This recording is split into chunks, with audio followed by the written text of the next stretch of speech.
seorang yang sangat tua di Mekah. Dia menaungi kurang lebih 8 orang wanita. Cuma dia sendiri laki-laki. Umurnya 60 tahun, hampir 70 tahun. Hingga cerita teman-teman sekalian, At-Tabari menceritakan, karena dia bilang, saya hadir dari awal kisah ini, maka saya coba ceritakan. Dia bilang ada seseorang yang tua, miskin, di musim haji. Dia coba mencari sesuap nasi. Kemudian dia tidak temukan. Lalu dia pulang ke rumahnya. Dia ditanya oleh istrinya, apakah ada makanan buat kita hari ini? Maka dia bilang, saya sudah coba tadi keliling mencari makanan buat kita buka puasa, tapi nggak ada. Kemudian dia bilang, coba saya keluar lagi. Keluarlah orang tua ini, jalan jauh dari rumahnya. Apa kira-kira yang harus dia lakukan? Dia harus kerja kemana? Sambil bermunajat kepada Allah, ya Allah berikanlah rezeki. Sampai karena dia capek, dia duduk bawah sebuah pohon. Kemudian dia sengaja tangannya dia menyentuh tanah yang ada di situ. Kemudian dia menyentuh seperti satu barang keras gitu. Untuk dia lihat ternyata ada kotak di sebelah dia. Dan kotak ini biasa dipakai untuk ngisi emas. Maka dibukalah sama dia kotak tersebut. Ternyata betul ada emas dalam. Banyak sekali. Kalau saya tidak salah waktu itu 1000 keping. Ini harta yang luar biasa. Gak ada orang di bawah pohon. Maka diambil sama dia, dibungkus dengan rapi. Pada saat itu terlintas di benaknya syaitan menggoda, kau orang miskin, kalaupun kau tidak mau mengambil semua, ambillah minimal 1 batang emas atau 1 koin dinar emas yang kau bisa infakkan untuk buka puasa keluargamu. Tapi dia melawan sambil dia mengatakan, tidak bisa, ini bukan hak saya. Kalaupun ini luqata ini seperti harta yang ditemukan, kan itu syaratnya harus teman-teman sekalian diiklankan selama setahun ya. Selama setahun Anda iklankan, kalau sudah setahun baru bisa mungkin jadi hak milik Anda. Dia pulang ke rumahnya, lalu kemudian dia rencana tidak mau sampaikan kepada istrinya. Terus istrinya rupanya karena membuka pintu melihat ada di tangannya sesuatu. Maka istrinya bilang, apa kau sudah bawa bekal buat kami? Kata dia, nggak ada. Lalu kemudian dia mengatakan, tapi apa itu? Di bawah bungkusan kainmu. Dia bilang, ini bukan urusan kamu. Dia bilang, saya minta atas sama Allah, jelaskan apa itu. Karena istrinya membawa nama Allah, maka dia mengatakan, ceritanya begini tadi. Istrinya, perempuan miskin, dengar emas. Perempuan kaya saja dengar emas mungkin tertarik, apalagi yang miskin, yang susah gitu. Maka dia mengatakan, kalau gitu kita bisa gunakan, karena kita orang miskin, dan itu harta yang kau temukan. Kata dia, tidak demi Allah. Kalaupun ini kita bisa gunakan, setelah 1 tahun kita iklankan. Tidak boleh sembarangan. Maka istrinya bilang, kalau begitu minimal ambil 1 koin dinarnya. Kita pakai buka puasa. Halal buat kita sekarang, kita ini miskin sekali, nggak bisa apa-apa. 8 orang kau harus naungin sekarang. Dia bilang, tidak demi Allah.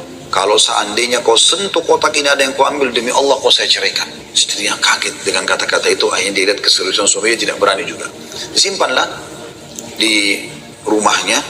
Akhirnya tiba waktu buka puasa, mereka buka puasa apa ada, air putih saja, roti-roti kering ada di rumah, itulah yang dimakan sudah. Besok pagi selepas sholat subuh di Masjid Haram, orang tua ini pas keluar ternyata ada 1 orang dari Khurasan naik di atas sebuah batu dekat Masjid Haram lalu teriak-teriak. Dia mengatakan, wahai muslimin, wahai hamba-hamba Allah, saya kehilangan sebuah kotak isinya 1000 dinar emas. Siapa yang menemukan, tolong kembalikan kepada saya, dan semoga Allah balas kebaikannya dengan pahala dan pengampunan dosa, peninggian derajat dan seterusnya.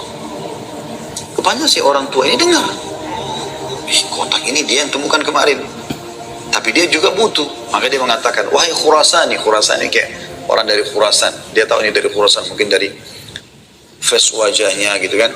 Wahai Khurasani, kalau ada orang yang temukan, berapa kau kasih dia? Kemudian kata Khurasan itu, berapa kira-kira dia minta? Kata orang tua ini, minimal aku kasih dia setengahnya. Kata orang Khurasan, tidak bisa. Kalau begitu, kasihlah berapa yang kau mau, mungkin 1/10-nya, 10% maksudnya. Kata orang Khurasan, tidak bisa. Dia kembalikan karena Allah, dan saya doakan supaya dapat pahala di sisi Allah. Dia miskin, sudah tua, umurnya hampir 70 tahun, mau kerja di mana? Di rumahnya sudah ada emas yang begitu banyak, godaannya luar biasa. Maka orang ini pulang ke rumahnya lalu dia mengatakan, wahai istriku, aku sudah temukan pemilik emas ini. Kata istrinya, alhamdulillah kalau begitu. Bagaimana perkembangan? Tapi saya minta sama dia supaya dia bayar sesuatu. Dia hanya mau doakan saja. Kata istrinya, coba kau kembali ke dia, siapa tahu dia masih mau negosiasi. Ya, dia bilang baiklah. Dia kembali lagi, ketemu lagi sama orang tadi di hari yang ketiga sekarang.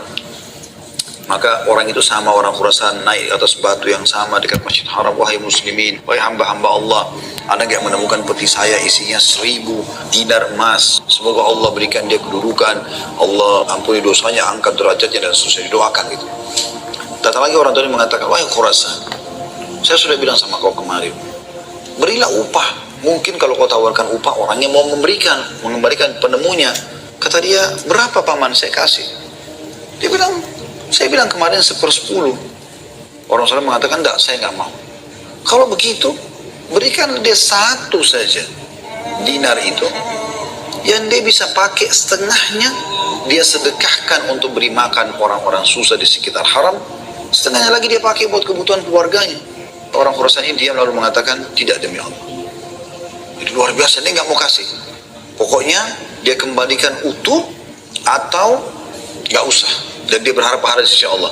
Kalau dia minta bayaran, saya nggak mau. Orang ini kembali lagi ke rumahnya, bilang lagi sama istrinya, orang ini betul-betul tidak mau. 1 dinar pun dia nggak mau kasih. Kata istrinya, lalu bagaimana? Kata dia, saya akan berazam sudah mau kembalikan. Semoga Allah menyelesaikan permasalahan kita. Kata Imam Tabari yang menceritakan kisah ini, dia betul-betul hadiri kisah ini. Dia tahu ini jalan ceritanya dan dia menceritakan. Lalu orang ini kembali lagi, ternyata di hari selanjutnya masih sama lagi kejadiannya. Terus kemudian kata orang tua ini, karena sudah 3 hari berturut-turut, dia mengatakan, wahai Khurasan, kau mau petimu? Saya tahu di mana petimu itu. Kata dia, baiklah, saya akan ikutlah dia. Kata Imam Tabari, saya ikut ke rumahnya orang tua ini. Jalan. Pada saat tiba di satu rumah, ada rumah yang terbuat dindingnya dari tanah liat. Sama sekali tidak kelihatan layak untuk ditinggal. Tapi hanya sekedar tanah liat, mungkin kalau ada angin kencang bisa rubuh. Atapnya ditutup hanya dengan kain-kain sobek, ya. Pintunya pun diangkat untuk dibuka gitu.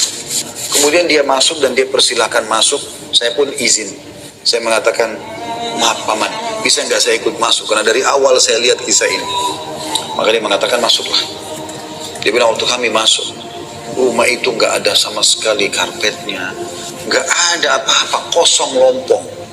Cuma ada semacam sekat, dan seakan-akan di belakang sekat itu ada wanita-wanita tua yang kelihatan dari penampilan mereka juga itu susah. Lalu kemudian orang tua ini menuju ke satu arah di rumahnya, terus digalilah tanah, dikeluarkanlah kotak tersebut. Lalu kemudian dikatakan, sayalah penemunya hartamu itu, ini. Dan saya sempat minta sama kamu agar kau berikan sebagian. Sebagaimana kau lihat ini keluarga saya, susah begini. Saya sendiri laki-laki dan umur saya sudah hampir 70 tahun. Sementara ini istri saya ada di sini juga sudah tua.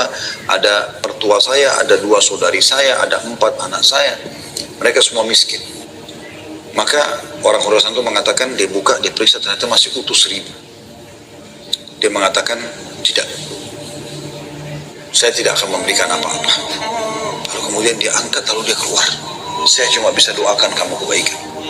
Waktu dia keluar, kata Imam Tabari, semua perempuan-perempuan tadi yang tua-tua ini ada yang memang bajunya kerusuh, seperti orang yang menggigit jari dan kaget. Ada orang diberikan kembali 1000 dinar, tidak dibayar sedikit pun. Dan tokoh kita ini luar biasa. Dia hanya mengatakan, inna lillahi wa inna ilaihi raji'un. Dah. Kalimat istirja, ini musibah. Sudah mendapatkan apa, dan dia betul-betul jujur, dia jaga, dia nggak ambil karena takut kepada Allah SWT. Kata Imam Tabari bilang, saya tidak tahu mau bilang apa. Saya pun menundukkan kepala, serba salah, karena waktu itu Imam Tabari masih muda dan belum punya apa-apa gitu. Dia juga mau bantu apa gitu. Dia bilang, tiba-tiba ada yang ketuk pintu. Lalu pemilik rumah ini buka, ternyata orang Khurasan tadi kembali lagi. Kata dia, ada apa wahai Khurasan? Istilahkan Khurasan ini maksudnya nisbat kepada negeri Khurasan itu ya. Kata orang Khurasan itu, bisa saya masuk? Kata dia, baik, silahkan masuk. Masuklah dia. Kemudian dia mengatakan begini ceritanya. Saya ini punya seorang ayah yang meninggalkan 3 peti emas seperti ini. Masing-masing isinya 1000 dinar emas. Ayah saya waktu mau meninggal, dia mengatakan, 1 kotak, berarti 1000 dinar emas, kau bagikan sebagai waris. Itu sudah banyak sekali. 1 kotak 1000 dinar emas lagi, kamu gunakan untuk pergi haji, kalau aku meninggal. Dan 1 kotak dinar emas lagi, sepertiga hartanya maksudnya, itu kau berikan kepada 1 orang yang sangat miskin dan susah. Saya ingin supaya mereka jadi baik kehidupannya. Maka dia bilang orang urusan ini, itulah sebabnya wahai paman, saya tidak mau memberikan Anda 1 dinar pun, karena ini amanah orang tua saya. Tapi demi Allah, setelah saya keluar dari sini, saya tadinya memang mau menguji, mau melihat apakah Anda betul-betul susah atau tidak. Ternyata sudah saya lihat tempat Anda dan saya keluar, Anda pun tidak marah, tidak apa. Maka saya melihat Anda orang yang paling layak untuk menerima. Maka ambillah ini semua sedekah atas nama ayahku. Kata Imam Tabari, tiba-tiba orang itu taruh, kemudian dia lari, pergi. Saya berusaha mengejarnya, ingin mengucapkan terima kasih bersama pemilik rumah, kami sudah tidak bisa melihatnya, dia sudah hilang. Kemudian saya pun dipanggil kembali oleh pemilik rumah, duduk, kemudian dibukalah pada saat itu kotak itu. Lalu mulai dia panggil ke-8 wanita yang ada di rumahnya itu. Kata Imam Tabari, demi Allah dia mulai membagi kepada kami rata. Karena jumlah kami 10, maka kami masing-masing mendapatkan 100 dinar. Setelah selesai, lalu dia mengatakan pada istrinya, wahai istri, bukankah ini lebih baik setelah kita sabar sedikit, Allah menjadikan semua jadi milik kita, daripada kemarin kamu ambil 1 dinar tapi haram. Kemudian dia balik kepada saya, kata Imam Tabari, dan dia mengatakan, demi Allah, baju ini yang saya pakai, dia bilang, hanya ini baju yang utuh di rumah kami. Sebagaimana kau lihat baju-baju ini semua yang dipakai oleh keluargaku, tidak ada yang layak dipakai sholat.